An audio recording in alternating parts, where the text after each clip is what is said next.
இந்த இடத்துல உங்களுக்கு டார்கெட் வந்து ரீச் ஆகிடுச்சு. சரியா, இந்த இடத்துல உங்களுக்கு டார்கெட் வந்து ரீச் ஆகிடும். ஸோ இந்த மாதிரி ஈஸியாக உங்களால் ஸ்டாப் லாஸ் அண்ட் டார்கெட்டை வந்து ஃபைண்ட் பண்ண முடியும்.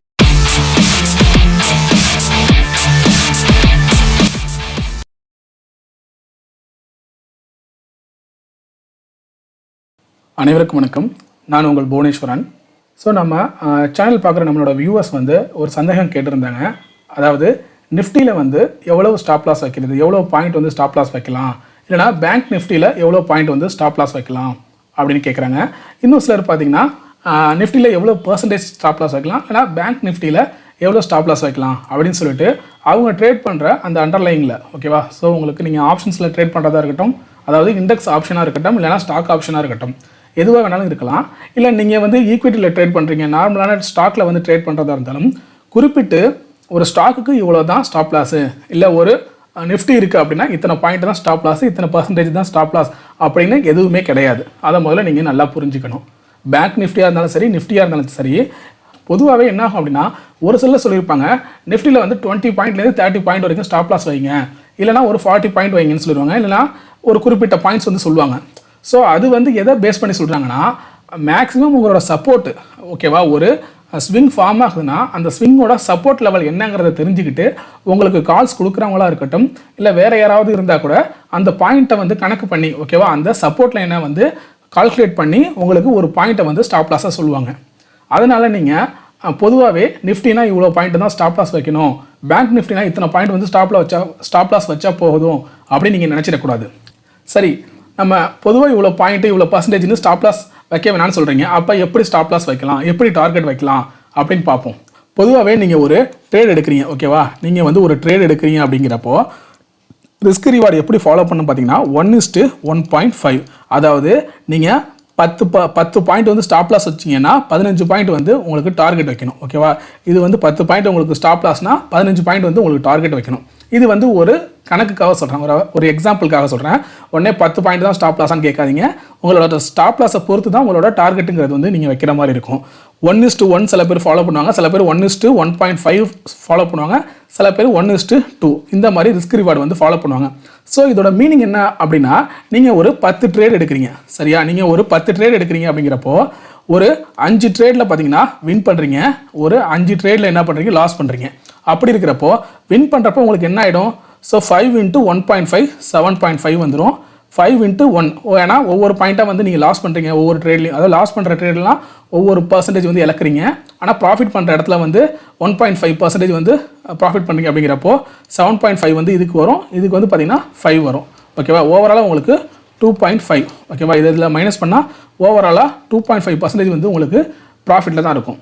இது வந்து கன்சிஸ்டண்ட்டாக ப்ராஃபிட் பண்ணுறதுக்கான ஒரு எக்ஸாம்பிள், சரியா. ஸோ உங்களோட ரிஸ்க் ரிவார்டுங்கிறது வந்து இந்த மாதிரி தான் இருக்கணும். சரி, நம்மளோட ரிஸ்க் ரிவார்டு இப்போ பார்த்தாச்சு. அடுத்ததாக எப்படி நம்ம ஸ்டாப் லாஸ் வந்து வைக்கலாம் அப்படின்னா, நார்மலாக ஒரு ஸ்விங் ட்ரேடிங் நம்ம என்ன சொல்லுவோம், ப்ரைஸ் ஆக்ஷனில் ஒரு ஃபார்மேஷன் இருக்குது, ஓகேவா. எல்லாருக்கும் தெரியும், பொதுவாகவே இப்படி ஒரு பாயிண்ட் இருக்குது, இது லோனா, இது ஹை, தென் இது வந்து higher low, higher high, higher low, higher high, இப்படி ஃபார்ம் ஆனிச்சுன்னா மார்க்கெட் மேலே போகுது. அதே இப்படி lower high lower low form ஆகிட்டு இருந்துச்சுன்னா மார்க்கெட் வந்து டவுன் சைடு போகுது அப்படின்னு நம்ம பார்த்துருக்கோம். இப்போது மார்க்கெட் வந்து டவுன் சைடு போகிறதா இருக்கட்டும், சரியா. நீங்கள் இதுக்கு வந்து ஒரு புட் ஆப்ஷன் எடுக்கிறீங்க. இப்போ இந்த பாயிண்ட் பாருங்கள், நம்ம ஏற்கனவே சொன்ன மாதிரி மார்க்கெட் இந்த இடத்துல வந்து கரெக்டாக வந்து ஒரு ஃபார்ம் ஆகிட்டு இருக்கு, ஓகேவா. கன்சிஸ்டன்ட் இப்படி கன்சால்டேட் ஆகிட்டு இருக்கு, மார்க்கெட் ரேஞ்ச் பவுண்டாக ஆகிட்டு இருக்கு. அகைன் என்ன ஆகுது அப்படின்னா மார்க்கெட் வந்து உடைக்குது, ஓகேவா. உடச்சி கீழே இப்படி வருதுன்னு வச்சுக்கோம். இது வந்து ஹை, நல்லா புரிஞ்சுக்குங்க, இது வந்து ஒரு ஹை. அடுத்தது இங்கே வந்து லோ ஃபார்ம் ஆகுது. அகெயின் மார்க்கெட் இந்த ஸ்விங் ஆகி மேலே போகிறப்போ இது வந்து என்ன ஆகுது, லோவர் ஹை ஃபார்ம் ஆகுது.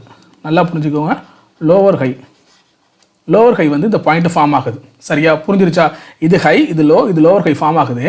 இப்போ நீங்கள் என்ன பண்ணணும் அப்படின்னா மார்க்கெட் எப்போதுமே கீழே, ஓகேவா, டவுன் ட்ரெண்ட் இருக்க போது என்ன ஆகும், இப்படி ஃபார்ம் ஆகிட்டு அடுத்து இப்படி உடைக்கும் இல்லையா. ஸோ இந்த லெவலில் நம்ம மார்க் பண்ணணும். இதுக்கு முன்னாடி இந்த லோ வந்து மார்க் பண்ணிக்க போகிறோம், லோவையும் ஹையையும் மார்க் பண்ணிக்க போகிறோம். நல்லா புரிஞ்சுக்கோங்க, லோவும் ஹையையும் மார்க் பண்ணிக்க போகிறோம். இந்த ஹையை மார்க் பண்ணிக்கிறீங்க, ஓகேவா, இந்த லோவையும் மார்க் பண்ணிக்கிறீங்க. ஸோ மார்க்கெட் வந்து இப்படி கன்சால்டேட் ஆகி இப்படி போயிட்டு இந்த இடத்துல போயிட்டுருக்கு, இப்படி ட்ரேட் ஆகிட்டு இருக்கு, சரியா. இந்த லெவல் வரைக்கும் தான் உங்களுக்கு தெரியுது. இந்த லெவலுக்கு இப்போ நடந்துகிட்டு இருக்குன்னு வச்சுக்கோங்களேன். ஒன்று ஹையை பிரேக் பண்ணுச்சு அப்படின்னா இங்கே வந்து பார்த்தீங்கன்னா மார்க்கெட் மேலே போகிறதுக்கு நீங்கள் லாங் ட்ரேட் எடுக்கணும். இல்லை இந்த ஷார்ட்டை வந்து பிரேக் பண்ணிச்சு அப்படின்னா இந்த இடத்துல நீங்கள் வந்து ஷார்ட் ட்ரேட், அதாவது லோவை பிரேக் பண்ணிச்சு அப்படின்னா இந்த இடத்துல நீங்கள் ஷார்ட் ட்ரேட் போகிறதுக்கான வாய்ப்பை பார்க்கணும், சரியா? ஸோ இப்போ இதில் எப்படி நம்ம வந்து ட்ரேட் எடுக்க போகிறோம் அப்படின்னா, இந்த லோ வந்து இந்த இடம் பிரேக் பண்ணுது இல்லையா? ஸோ இந்த பிரேக் பண்ணுற இடத்துல ஓகேவா, இந்த இடத்துல வந்து ஒரு என்ட்ரி. நீங்கள் சப்போஸ் ஆப்ஷன் பையராக இருக்கீங்க, இல்லை ஏதாவது ஒரு நார்மலாக ஆப்ஷன் பையராக இருக்கீங்க அப்படிங்கிறப்ப இந்த இடத்துல மார்க்கெட் கீழே இறங்குதுன்னா புட் ஆப்ஷன் வந்து பை பண்ணுவீங்க இல்லையா? ஸோ இந்த இடத்துல புட் ஆப்ஷனை பை பண்ணுறீங்க. ஸோ எந்த இடத்துல உங்களுக்கு ஸ்டாப் லாஸ் போடணும் அப்படின்னு பார்த்தீங்கன்னா, இதுக்கு இந்த ஸ்விங் இருக்கு இல்லையா, இந்த ஸ்விங்கோட ஹை இதுதான் உங்களோட ஸ்டாப் லாஸாக இருக்கணும். நல்லா தெரிஞ்சுக்கோங்க, இந்த பாயிண்ட் தான் உங்களோட ஸ்டாப் லாஸாக இருக்கணும். அதாவது மேனுவல் ஸ்டாப் லாஸ் மாதிரி நீங்கள் போட்டுக்கணும். இங்கே ஒரு லைனை வந்து ட்ராப் பண்ணிக்கிட்டு மார்க்கெட் இதை வந்து தாண்டி கிராஸ் அண்ட் க்ளோஸ் வச்சா மட்டும் நீங்கள் வந்து இந்த ட்ரேடை வந்து க்ளோஸ் பண்ணணும். ஓகேவா? அதர்வைஸ் இந்த ட்ரேடை நீங்கள் கண்டினியூ பண்ணலாம். நல்லா புரிஞ்சுக்கோங்க, இந்த லோவை வந்து பிரேக் பண்ணதுக்கப்புறம் நம்ம ட்ரேட் எடுக்கிறோம். சரியா? இந்த லோ வந்து பிரேக் பண்ணதுக்கப்புறம் இந்த இடத்துல தான் ட்ரேட் எடுப்போம். சரியா? இந்த இடம்னு வச்சுக்கோங்க, இந்த இடத்துல நம்ம ட்ரேட் எடுப்போம். ஏன்னா இதை வந்து கிராஸ் ஆகி க்ளோஸ் ஆகிடுச்சு, இந்த இடத்துல நம்ம ட்ரேட் எடுப்போம். அப்படிங்கிறப்போ நம்ம ஸ்டாப் லாஸ் எங்கே ஃபிக்ஸ் பண்ணோம் அப்படின்னா, இந்த ஸ்விங்கோட ஹை. ஓகேவா? இந்த ஹை தான் நமக்கு ஸ்டாப் லாஸ். அப்போது நம்மளோட டார்கெட் வந்து எப்படி ஃபிக்ஸ் பண்ணலாம்? இதில் நம்மளோட டார்கெட் எப்படி எடுப்போம் அப்படின்னா, இந்த இடத்துல லோ கட் ஆகுது, ஒன்று இந்த இடத்துல நம்ம என்ட்ரி எடுத்துருப்போம். சரியா? இது நம்மளோட என்ட்ரி. ஸ்டாப் லாஸ் வந்து இந்த லெவலில் வச்சுருப்போம். ஏன்னா இந்த ஸ்விங்கோட ஹை. ஓகேவா? இந்த ஹை தான், அதனால் இது வந்து நம்ம ஸ்டாப் லாஸ் இந்த இடத்துல வச்சுருப்போம். ஸோ ரிஸ்க் ரிவார்டு பார்த்தீங்கன்னா 1:1.5. ஓகேவா? ஸோ 1:1.5 இது வந்து 1:1.5 இந்த லெவலில் வச்சோம் அப்படின்னா நமக்கு இந்த இடத்துல நமக்கு ப்ராஃபிட்டு புக் ஆகிடும். சரியா? ஸோ இந்த இடத்துல ஒரு ப்ராஃபிட்டை நம்ம புக் பண்ணியாச்சு. திரும்ப இந்த இடத்துல ட்ரேட் எடுக்க முடியாதவங்க, ஓகேவா? ஸோ அகைன் பாருங்கள், இந்த இடத்துல நீங்கள் ட்ரேட் எடுக்கல. சப்போஸ் இந்த இடத்துல நீங்கள் ட்ரேட் எடுக்கல அப்படின்னு வச்சுக்கோங்களேன். ட்ரேட் எடுக்காதப்ப எந்த மாதிரி எடுக்கலாம் அப்படின்னா, இன்னொரு சான்ஸ் என்ன இருக்குது? அகைன் பாருங்கள், மார்க்கெட் வந்து கீழே வந்துட்டு, ஓகேவா, இது வந்து ஹைன்னு வச்சுக்கோங்க, இது ஹை. திரும்ப இந்த இடம் லோ ஃபார்ம் ஆகுது. அகெயின் மார்க்கெட் வந்து மேலே போகுது. ஆனால் இந்த ஹையை, ஓகேவா, இந்த ஹையை வந்து கிராஸ் பண்ண முடியாமல் அகெயின் பார்த்தீங்கன்னா மார்க்கெட் வந்து லோவர் ஹை ஃபார்ம் ஆகுது. ஓகேவா? லோவர் ஹை ஃபார்ம் ஆகுது. ஃபார்ம் ஆகிட்டு அகெயின் பார்த்தீங்கன்னா மார்க்கெட்டு இந்த லோ, ஓகேவா, இந்த லோ வந்து பிரேக் பண்ணுது. நல்லா பார்த்தீங்கன்னா இந்த லோ வந்து பிரேக் பண்ணுது. ஆனால் இது வந்து க்ளோசிங் இருக்கிறதுனால நீங்கள் இந்த லெவலில் கூட எடுத்துக்கலாம். இந்த இடத்துல நீங்கள் என்ட்ரி வச்சுக்கலாம். சரியா? இப்போ வந்து இந்த இடத்துல நீங்கள் என்ட்ரி எடுக்கிறீங்க. இந்த இடத்துல என்ட்ரி எடுக்கும்போது உங்களோட ஸ்டாப் லாஸ் பார்த்தீங்கன்னா இந்த ஹையாக இருக்கலாம். ஓகேவா? இந்த லெவல் தான் உங்களுக்கு வந்து ஸ்டாப் லாஸ். இந்த இடத்துல என்ட்ரி எடுக்கிறீங்க அப்படின்னா நல்ல ஒரு ப்ராஃபிட். ஓகேவா? இதுக்கப்புறம் மார்க்கெட் நல்லா டவுன் சைடில் போயிட்டு இதுக்கப்புறம் ஏதோ ஒரு இடத்துல ப்ராஃபிட்டை நீங்கள் புக் பண்ணிடலாம். 1:1.5. ஓகேவா? நீங்கள் பிகினராக இருக்கிறப்போ நீங்கள் 1:1.5 வந்து ப்ராப்பராக ஃபாலோ பண்ணுங்கள். சரியா? இந்த இடத்துல ட்ரேட் என்ட்ரி எப்படி நீங்கள் ஃபிக்ஸ் பண்ணலாம்? ஓகேவா? அதாவது இந்த இடத்துல உங்களுக்கு வந்து டார்கெட்டை நீங்கள் எப்படி வைக்கலாம் அப்படின்னு பார்த்தீங்கன்னா, பொசிஷன் போயிட்டு இந்த இடத்துல என்ட்ரி பண்ணுறீங்க, கிளிக் பண்ணிக்கோங்க. உங்களோட ஸ்டாப் லாஸ் இது. தென் 1:1.5 வைக்கிறீங்க. ஓகேவா? ஸோ இந்த இடத்துல உங்களுக்கு டார்கெட் வந்து ரீச் ஆகிடுச்சு. சரியா? இந்த இடத்துல உங்களுக்கு டார்கெட் வந்து ரீச் ஆகிடும். ஸோ இந்த மாதிரி ஈஸியாக உங்களால் ஸ்டாப் லாஸ் அண்ட் டார்கெட்டை வந்து ஃபைண்ட் பண்ண முடியும். ஓகேவா? இதுக்கு வந்து பேசிக்காக உங்களுக்கு வந்து ப்ரைஸ் ஆக்ஷன் தெரிஞ்சாலே போதும். சரியா? மார்க்கெட் வந்து ஒரு மூவ்மெண்ட் இருக்குது, அதனால் மார்க்கெட்டோட ஸ்ட்ரக்சர் இப்போ என்னங்கிறத வந்து நம்ம கண்டுபிடிச்சிக்கிறோம். சரியா? நார்மலாக நமக்கு எல்லாருக்குமே தெரியும். ஸோ என்னால் பெரிய லெவலில் வந்து மார்க்கெட் வந்து ஃபார்ம் ஆகிறத கண்டுபிடிக்க முடியல அப்படின்னா உங்களோட டைம் ஃப்ரேமை சேஞ்ச் பண்ணிக்கலாம். இப்போது நீங்கள் 5 மினிட்ஸில் வந்து ஒரு டைம் ஃப்ரேம் வச்சு நீங்கள் கண்டினியூ பண்ணுறீங்க அப்படிங்கிறப்போ உங்களோட அந்த ஸ்ட்ரக்சரை வந்து என்னால் கண்டுபிடிக்க முடியல சார், மார்க்கெட் வந்து இப்படி போகிற ஸ்ட்ரக்சரை என்னால் கண்டுபிடிக்க முடியல, இல்லை இப்படி ஏறுற ஸ்ட்ரக்சரை கண்டுபிடிக்க முடியலன்னா நீங்கள் என்ன பண்ணுறீங்கன்னா டைம் ஃப்ரேமை வந்து ஸ்ப்ளிட் பண்ணி பாருங்கள். ஸ்ப்ளிட் பண்ணுறது அப்படின்னா 3 மினிட் டைம் ஃப்ரேமாக அதை வந்து மாற்றி பாருங்கள். ஓகேவா? இப்போ வந்து 1 2 3 4 5 6 7 8 9 10 இந்த 10 கேண்டில்ஸ் இருக்குன்னா இதை வந்து நம்ம 1 மினிட் கேண்டில் தான் நம்ம ஸ்ப்ளிட் பண்ணுறோன்னா நமக்கு 50 கேண்டில்ஸ் வந்து கிடைக்கும். ஓகேவா? உங்களுக்கு புரியுதா? ஸோ இதில் நமக்கு 50 கேண்டில்ஸ் கிடைக்கும். 1 மினிட் கேண்டில் இதை வந்து ஸ்ப்ளிட் பண்ணுறோம் அப்படின்னா இந்த நமக்கு 10 5 மினிட் கேண்டில் வந்து 50 1 மினிட் கேண்டிலாக மாறும். அப்போ நமக்கு என்ன ஆகும்னா அதில் வந்து ஒரு பேட்டர்ன் நமக்கு வந்து தெரியும். சரியா? முதல்ல நீங்கள் வந்து அந்த டைம் ஃப்ரேமை வந்து மாற்றி செக் பண்ணுறதை கற்றுக்கணும். சரியா? 5 மினிட்ல என்ன டைம் ஃப்ரேம், 5 மினிட் டைம் ஃப்ரேமில் வந்தால் ஏதாச்சும் நமக்கு வந்து ஒரு ஐடியா கிடைக்குதா, இந்த மாதிரி ஸ்விங் ஃபார்ம் ஆகுதா, இல்லை 1 மினிட்ல வச்சா அந்த தற்சமயத்துக்கு ஏதாவது ஒரு ஃபார்மேஷன் நடக்குதா, நம்மளால் குயிக்காக வந்து ஏதாச்சும் ஒரு ஸ்கேல்ப் பண்ண முடியுமா, ஸ்கேல்பிங் பண்ணி ஒரு ப்ராஃபிட் பண்ண முடியுமா அப்படிங்கிறத அதை செக் பண்ணி பார்க்கணும். அந்த மாதிரி பேசிஸில் தான் உங்களோட ஸ்டாப் லாஸும் இருக்கணும், உங்களோட டார்கெட்டும் இருக்கணும். ஸ்டாப் லாஸ் எப்போதுமே ஒரு ஸ்டாப் லாஸ் ஃபிக்ஸ் பண்ணுறீங்க அப்படின்னா அதுக்கு ஒரு பர்சன்டேஜ் ஸ்டாப் லாஸ் ஃபிக்ஸ் பண்ணுறீங்க அப்படின்னா குறைஞ்சது 1.5 ஆச்சும் நீங்கள் டார்கெட்டை வந்து வைக்கிறது நல்லது. அப்படி இருக்கும்போது நீங்கள் கன்சிஸ்டண்ட்டாக நீங்கள் ப்ராஃபிட் பண்ணுறீங்கிறப்போ உங்களோட ப்ராஃபிட்டோட ரேஞ்ச் வந்து அதிகமாகும். சப்போஸ் இன்கேஸ் உங்களுக்கு வந்து அதாவது உங்களுக்கு அகென்ஸ்டாக மார்க்கெட் போய் ஸ்டாப் லாஸ் ஹிட் ஆனாலும் பார்த்தீங்கன்னா உங்களுக்கு வந்து அந்த 1% ஸ்டாப் லாஸ் அப்படிங்கிறது தான் ஹிட் ஆகும். சரியா? ஸோ அந்த மாதிரி எப்போதுமே stop loss and target risk ரிவார்டை வந்து அது மாதிரி ஃபாலோ பண்ணுங்கள். ஓகேவா? அப்போ தான் உங்களுக்கு வந்து நல்ல ஒரு ப்ராஃபிட் வந்து கிடைக்கும். கன்சிஸ்டண்ட்டாக ஓவராலாக பார்க்குறப்போ உங்களுக்கு ஒரு நல்ல ப்ராஃபிட் வந்து கிடைக்கும். ஸோ அடுத்ததாக இந்த சார்ட்டில் பாருங்கள், மார்க்கெட்டில் வந்து இது வந்து ஹை, ஓகேவா, மார்க்கெட் ஃபார்ம் ஆகுது, இது வந்து ஹை பாயிண்ட்டு, அடுத்தது லோ பாயிண்ட்டு, ஓகேவா, லோ ஃபார்ம் ஆகுது. ஆனால் மார்க்கெட்டு இந்த ஹையை வந்து பிரேக் பண்ணாமல் இந்த லெவல் வரைக்கும் ஃபார்ம் ஆகி லோவர் ஹை ஃபார்ம் ஆகுது, ஓகேவா, லோவர் ஹை ஃபார்ம் ஆகுது. ஸோ இந்த இடத்துலேருந்து இது லோவர் ஹை ஃபார்ம் ஆகிட்டு கீழே வந்தோடனே நீங்கள் முடிவு பண்ணிக்கலாம், ஓகே இது லோவர் ஹை போல்.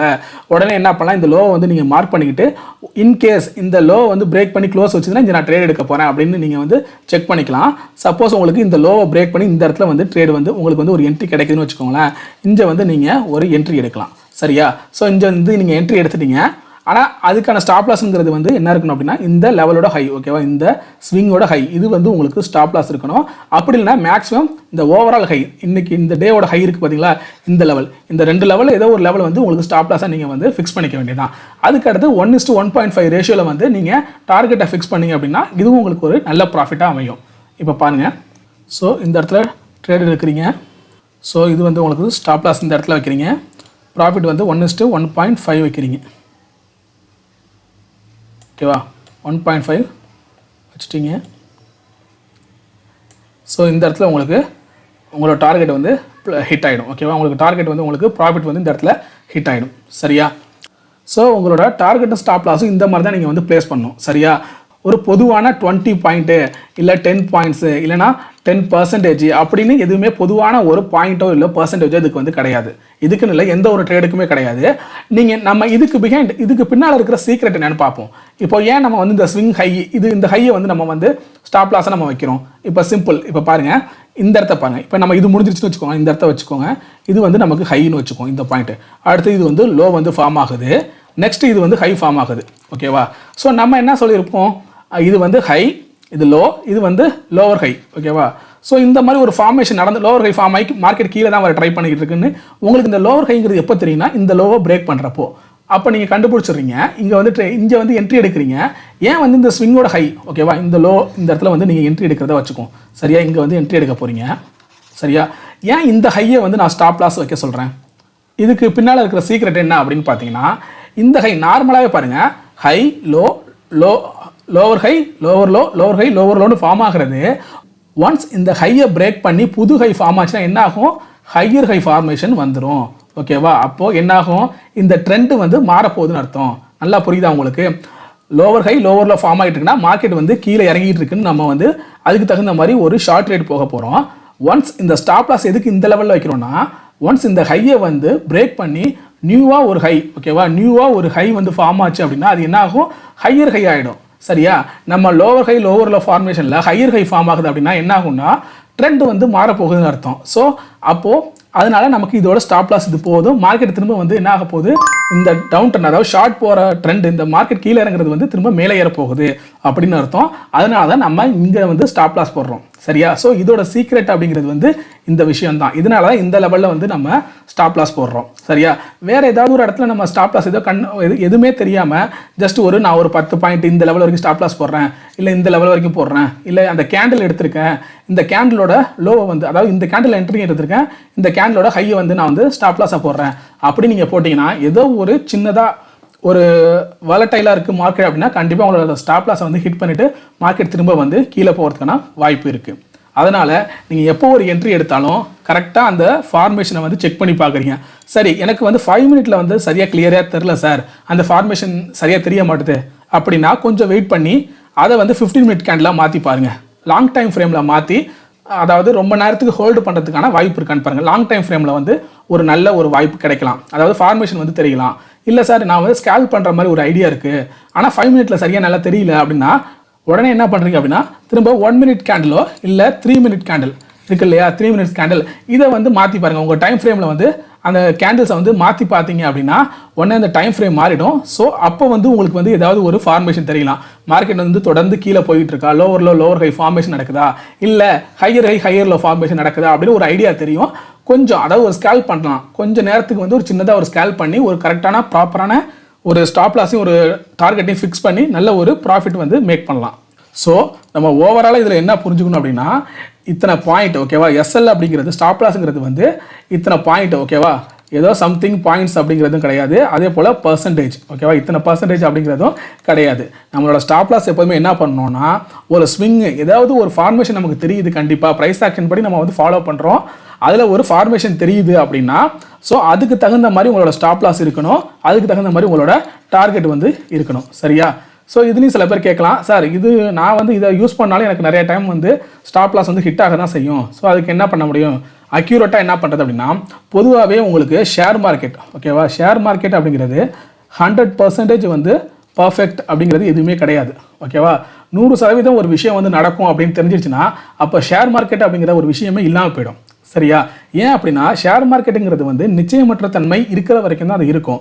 இப்போது நம்ம இந்த ஷேர் மார்க்கெட்டில் வர எல்லாருமே, என்ட்ரி ஆக போகிற எல்லாருக்குமே இன்றைக்கி வந்து பை சிக்னல், மார்க்கெட் வந்து மேலே தான் போக போகுதுன்னு எல்லாருமே டிசைட் பண்ணிட்டாங்கன்னா அப்போ விற்கிறதுக்கு யார் ஆள் இருப்பாங்க? இருக்க மாட்டாங்க இல்லையா? ஏன்னா விற்கிறவரும் ஒருத்தவர் இருந்தால் தான் நம்மளால் வாங்க முடியும். அதாவது யாருமே விற்காமல் நம்ம போய் எப்படி வாங்க முடியும்?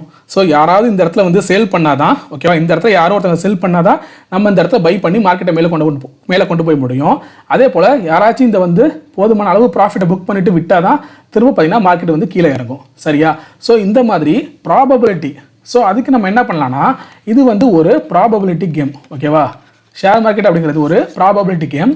ஸோ யாருக்கு வந்து அதிகமான ப்ராபபிலிட்டி இருக்குது, எந்த பக்கம் வந்து அதிகமான வின்னிங் ரேட் இருக்கோ அந்த பக்கம் தான் நம்ம போகணும். பொதுவாக மார்க்கெட் வந்து இப்படி ஒரு ஃபார்மேஷன் நடந்துகிட்டு இருக்குன்னா சரி, மார்க்கெட் வந்து டவுன் ட்ரெண்ட் போகிறதுக்கான வாய்ப்பு அதிகம், ஒரு 60 to 70% வந்து வாய்ப்பு அதிகம். சரியா? எதுக்கு வந்து அதிக ப்ராபபிலிட்டி இருக்கோ அந்த பக்கம் நம்ம இருக்கிறதா நமக்கு எப்போதுமே வந்து சேஃப், எப்போதுமே ஓரளவு ப்ராஃபிட் பண்ண முடியும். எப்போதுமே ரெண்டாவது, மார்க்கெட்டோட ட்ரெண்டுக்கு அகேன்ஸ்டாக வந்து நம்ம போகவே கூடாது, அது ஒரு பாயிண்ட்டு. இதை எல்லாத்தையும் நீங்கள் வந்து கணக்கு வச்சுக்கிட்டு அதுக்கப்புறம் தான் நீங்கள் ட்ரேட் பண்ண போகணும். ஃபஸ்ட்டு பாயிண்ட் வந்து எந்த ட்ரேடிங்க்கு அதிகமான ப்ராபபிலிட்டி இருக்குது, வின்னிங் ப்ராபபிலிட்டிங்கிறது வந்து எதுக்கு இருக்குது அதிகம், அந்த பக்கம் போகணும். ரெண்டாவது, மார்க்கெட் எந்த ட்ரெண்டு போகுதோ அந்த ட்ரெண்டுக்கு அகேன்ஸ்டாக போகவே கூடாது. மூணாவது, ப்ரைஸ் ஆக்ஷனை கரெக்டாக ஃபாலோ பண்ணணும். நாலாவது, ரிஸ்க் மேனேஜ்மெண்ட். ஓகேவா, இந்த ரிஸ்க் ரிவார்டு அப்படிங்கிறத வந்து ப்ராப்பராக ஃபாலோ பண்ணிங்க அப்படின்னா கண்டிப்பாக பார்த்தீங்கன்னா ஒரு கன்சிஸ்டண்ட்டான ப்ராஃபிட் அப்படிங்கிறத வந்து நீங்கள் எடுத்துடலாம். ஸோ இந்த வீடியோ உங்களுக்கு பிடிச்சிருந்துச்சி அப்படின்னா லைக் பண்ணுங்கள், உங்கள் ஃப்ரெண்ட்ஸ்க்கும் ஷேர் பண்ணுங்கள்.